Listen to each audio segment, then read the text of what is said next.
All right, looks like we're streaming live now. Yes, sir. And do we have Chris back yet? No. I should send her a note. All right.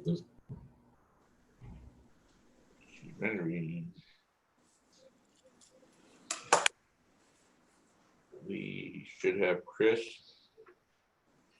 Oh, you know what? I bet I need to hang on here 1 second. Oh, add her back in. I need to invite her probably. She probably can't. Okay. That's probably what the phone call was. All right, Jason's re-inviting you, so he just send her an email invite.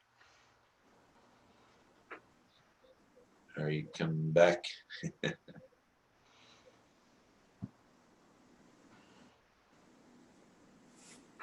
Did you need to send her another link, or did she just rejoin? I just sent her another link. He sent you another link. All right, thank you. Give me just a moment.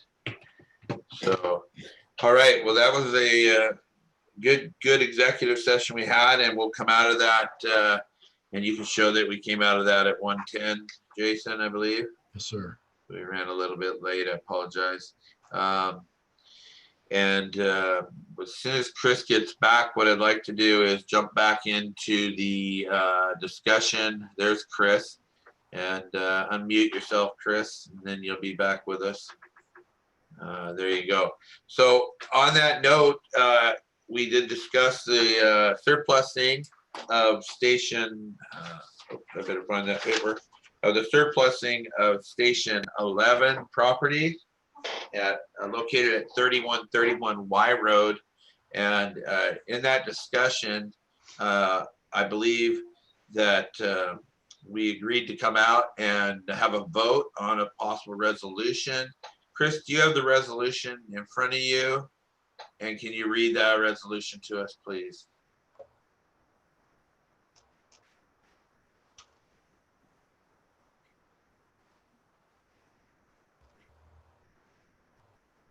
Okay, can you hear me okay?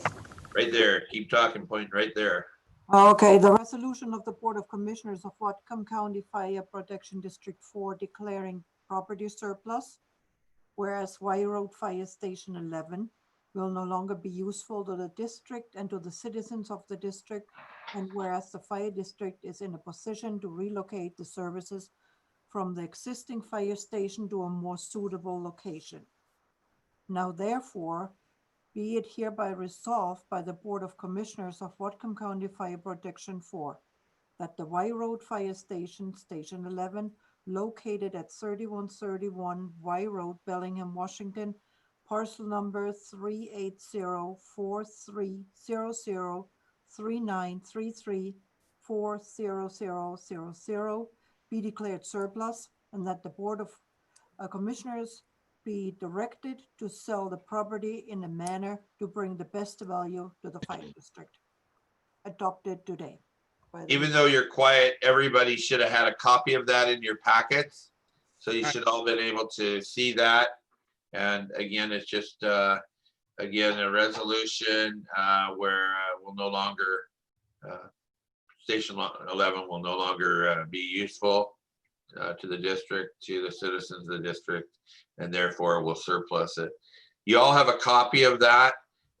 We would need a motion to go ahead and move forward with the surplus of the station. And then I'd like to put some clarifications in on a motion regarding the agency that we'll utilize to sell the station, and also the process that we would all agree upon to do so.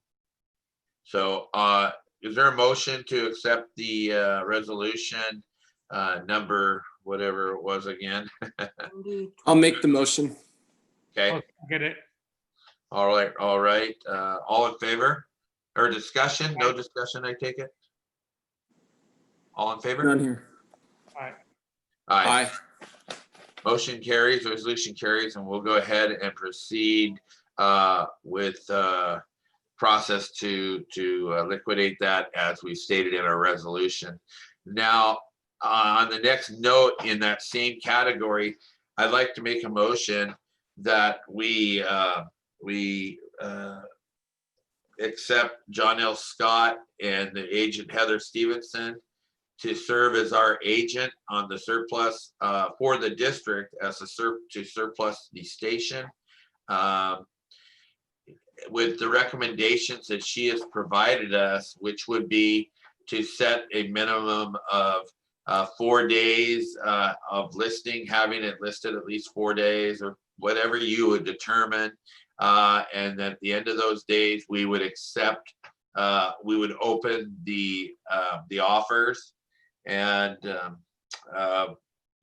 for purchase of and we would accept, the bid would go to the highest bidder or highest offer that we receive.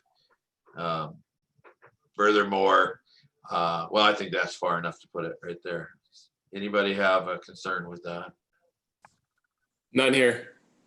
None here. I made the motion, so if there's a second, I'll second it. all in favor? Aye. Aye.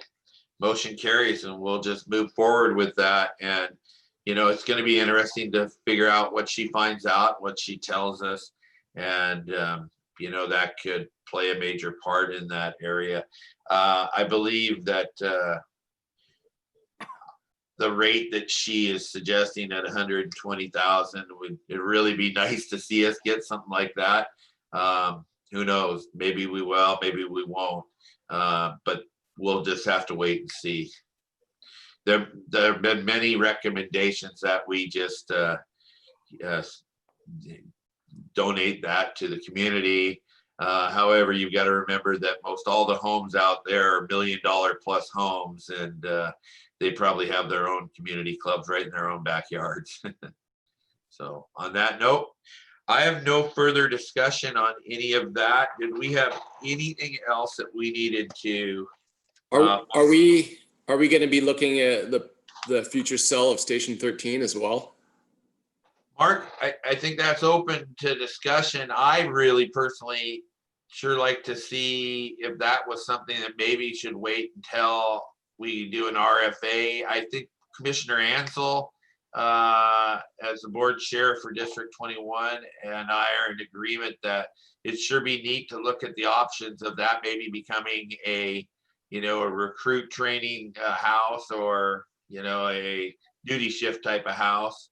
But, you know, I really would rely on the input from the bargaining unit as well as District 21 before we said that. But, you know, it's open for discussion if you choose.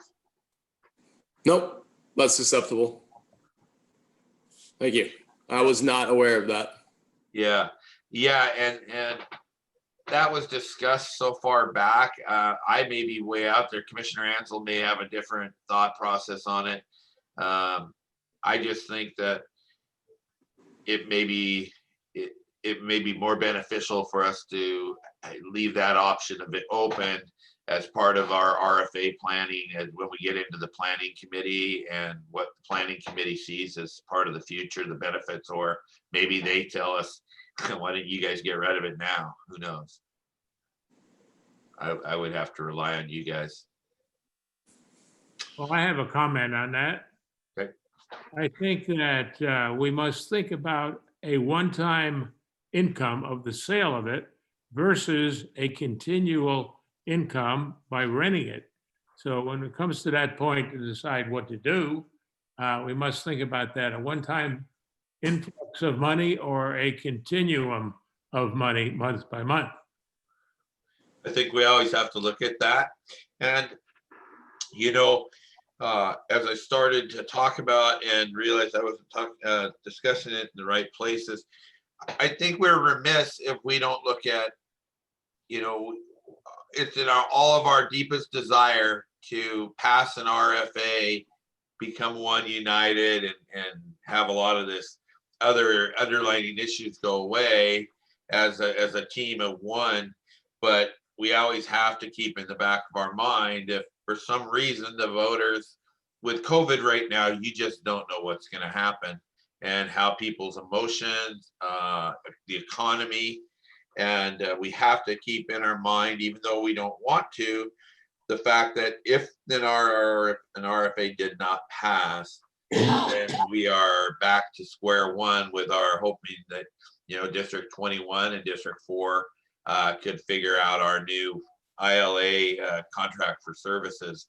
But right now, we have to, as the stewards of the taxpayers' money right now, and we have a financial and physical responsibility to always be looking out for how we keep our revenue flow solid. So Commissioner Andrews, I hear you, and we'll look at all those options, I think, as a board before we move forward with something like that. Okay. Without anything else for the good of the order, Chris, did you have anything else for us today?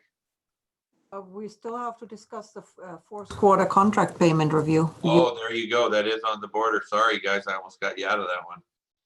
And what do you want to discuss, Chris? I send you information. We have to still review the contract payment. We haven't done that this year, since we didn't really have any time to look at it in order to make an adjustment to the annual contract payment. I sure wish we could get your microphone fixed. I'll call. I ordered her the same camera I've got. I don't know what the deal is. I'll call Tech Help and get that sorted out. Thank you, Chief. Yep. That would be good. Yes, it's really just not good.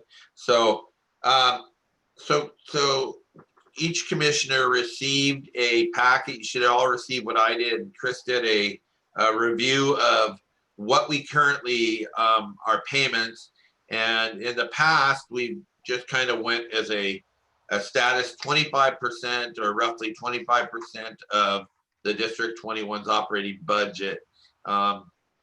And then as I looked at the ILA, as I've spoken with the attorney, there's a portion in there where it says it would be adjusted up or down at the end of each year. And that's never really happened. And where it says adjusted up or down, he takes that to mean if the money wasn't spent on a line item budget, we should clearly be able to see if we have 2 firefighter positions in there and we choose not to fill those positions or District 21 chooses not to fill those positions in the year 2020, they don't get filled for whatever reason. Well, that would be roughly, if you look at it, that'd be about $25,000 per firefighter. So that's $50,000 right there that we paid in that wasn't utilized for what it was intended. So that should come back as a deduction back to us on our payment. There are several of you look at what the work she's done. We have several areas in there that probably that haven't been filled. And thankfully to the chief, because the chief's looked at trying to save money in a lot of areas right now. I think he's wearing 6 hats, and but that just can't keep going on for the chief. We're going to finally he's going to have to get some help again. But right now we're trying to be sensitive. But as part of that, the only real reason that we're looking at all of that is we're trying to see what is it our cost, what is our portion of what's going out, what portion of the revenues earned are we receiving. I did bring up the GEMD fund, and now is a place we can bring it up. There's questions, and it really wasn't. I was told by Joe Quinn, our attorney, that that we have entitlement to it. I was told by Rich Davis, and why I hadn't really raised much issue on it, was that we're not entitled to it. However, Joe is a legal beagle and looks at how things are written. And I know Rich, I think, is looking at that now too, or going to be with Joe. It doesn't state that. What it states is that we receive all revenue generated from EMS transports within our district, within our boundaries, or that are conducted by us. And it nowhere in there mentions GEMD fund. We had the opportunity we could have signed up for the same program had we been representing ourselves, but due to the fact that we have district, and I'm just giving you the way he explained it to me. This is not my beliefs. It's what I've been told. is based on the fact that we pay, if we didn't pay any of the fees for the GEMD fund, then we wouldn't have probably any stake.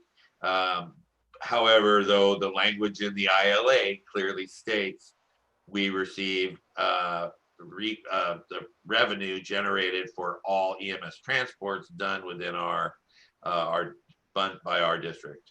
And so, you know, the last thing is we need is another kind of pissing match, if I may, is why would we want that? Well, because like I stated, if we have, this is how an agreement was written and it was intended, that revenue would be, we'd never really see it. We'd see it, but it'd be utilized to pay our share of our contractual agreement.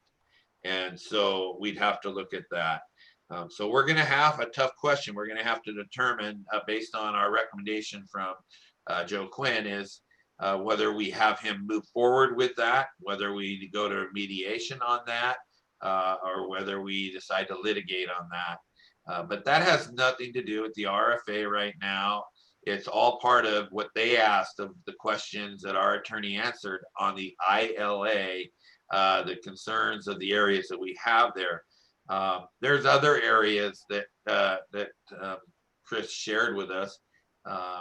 You know, if we're paying 25% of the revenue or paying 25% of the wages for the mechanics, if they're out doing work and they're working on Linden's rigs, and I'm just going to make up a fake fictitious number, but say we invoice them $20,000 for the labor, not the parts and all of that type of stuff. Obviously, that comes out. We would be entitled to, based on that we're paying 25% of the fees, we'd be entitled to 25% of the revenue earned should be come back to us as a credit.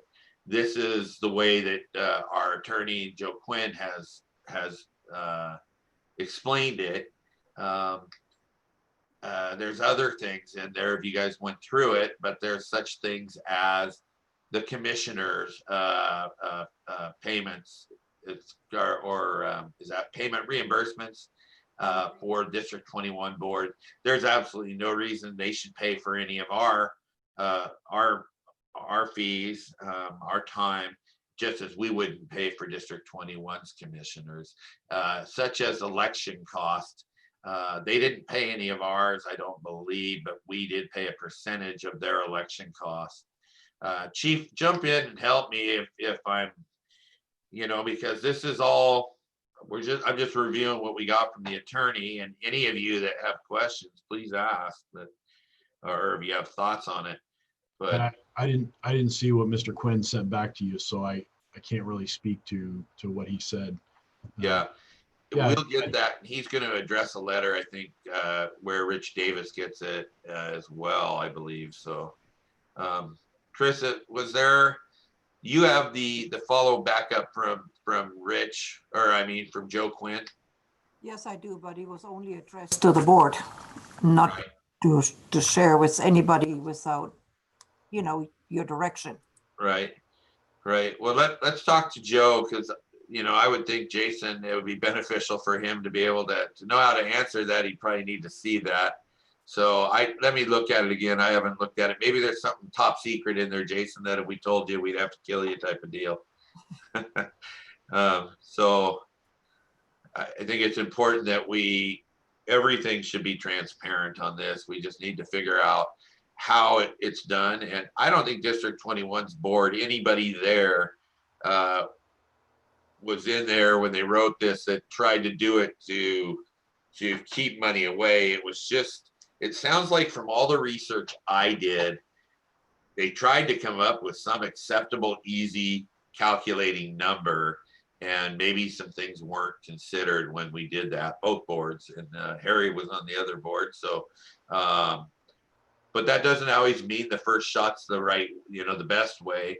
It was a way to do it at the beginning, but maybe that needs to be looked at being changed. Floor's open. Yeah, I would need to, you know, take that, whether it's a condensed, you know, interpreted version that's put out by you guys as far as what the concerns are for the District 21 board. I'd have to take that to the board, and we'll start to the two entities can start to work on it. You bet. I would like to meet with Jason maybe next week when he's available and, share the information with him. Okay. I think that'd be a great idea. Yep. I think that's within your job Yep. description to do so, and I think we'll just leave that to you two to figure that out and come back to us with maybe some recommendations. Yeah. Mark, I see you chomping, so what you thinking? Well, I read both letters. I really don't like talking about it without the chief being aware of what's going on. It sounds like it. I wasn't too happy with the letter we got from our legal counsel. I was ecstatic over it. Yeah, well, I think. But I've got about I think 20 years in there, using so. using a term like mediation is No. recommending that. No, I liked what he said on the fact that we have options. Now, Yeah. I'm not saying which option's a good one. I think that option is the worst one. It just creates an adverse relationship, Mark. Well, I'm going to put it as in this situation, it's kind of like throwing a grenade in a water balloon fight. And I don't think it's necessary. And it's fiscally not a good one. And it's like an unsophisticated way of cutting the cake. And I don't. So what's your like it. suggestion then? I think I'm not a legal expert like Joe Quinn, but the fact that they even threw that out there, it just kind of, it made me question that counsel that they would recommend that. I think there's other softer ways of dealing with stuff like this. Sure. Like there's other dispute resolution things like expert determination or early neutral evaluation mediation is where you have to bring two groups together. And it's not something, we're already together. We're working through this, like you said, Dave. We're working through the ILA. We're working through an RFA. The mediation, like I said, it's an unsophisticated way of saying of cutting the cake, and that's not what this is. And but that's what an attorney basically has to give us what our options are. I don't believe when I talked with Joe that that's his recommendation. Joe is absolutely the type of guy that would see really, and he would be sitting here agreeing with you if we would have had him in today. Yeah. That's my fault. Good. I just want that in the notes that. I think that's very important that you said that. Is hopefully these are things that we get together and we can say, hey guys, you know what? We can see where you're coming from. Maybe we can work something out. Or it's the portion right where they're already saying to us, we're not going to drop you. We're not going to let this thing fail. We're going to get to the RFA. Don't worry about it. We'll come up with something, because Mark, I agree. We do not, it just looks bad for everybody. It looks bad. Yeah, thank you. You're 100% right, Mark. I agree. Thank you. Appreciate Terry, that. you have anything on that? I agree with Mark. I think that the term mediation is kind of a strong term. Yes. And we ought to come together with something a lot lighter. See, Mark, you've got great input today. Thank you. Very, very well accepted. And I think it's important that we, Chris, that hopefully you were able to hear all of that, and that's when we speak with Commissioner. I'm making Quinn a commissioner. They get paid a lot less than an attorney, but that we look at what the options are. But first off, I think before anything happens, I would suggest that we let Chris and Jason get together, and then maybe together they can come up with a nice way to look at it. And if we have to, there's no mediation. The two attorneys are friends. They can talk about it. They can say, hey, based on this and based on that, what do you guys think? They can, those guys are pretty good at work. They do still so many things behind our backs that we don't know about anyway. So I just like that we send that direction. I say that kind of jokingly, the attorneys, but not totally. But I think that it's important we send the message that Mark so nicely put, is that we're looking at a soft resolution, and it may be that the fact is we aren't entitled to any of that. So maybe if we're not, then we're entitled to our $7,000 of fees that we put forward to support it. That might just be the gist of it. So we'll leave that to you guys. Anything else, Chris? Nope, that's all I got. I think everybody needs to take, really, when you can give yourself some time to sit down and look at that information. Hopefully, Jason, we can give that at least a report over where we're looking at it. Give you some time to get looking at that too, Jason, when you have a minute between your 7 kids and your 200 firefighters, maybe 40, but The 40, yeah. yeah. All right, gang, I have nothing else. If there's nothing else for the good of the order, Chris, what do you need us to do for signing the documents?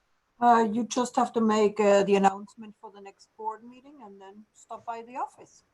All right, and why don't you give us the date of the next board meeting, please? That would be September 16th at noon. All right. With nothing else for the order, I would make a motion to adjourn the meeting at 1:36 p.m. I'll second that. Go ahead, Harry, sorry. Oh, it's okay, either one of us. Okay, all in favor? Aye. Aye. Aye. Meeting's adjourned. Thank you, Chief, for your attendance today and your Absolutely. support. Yep. We'll Thank go you. ahead and jump Hey. out of this. Yep.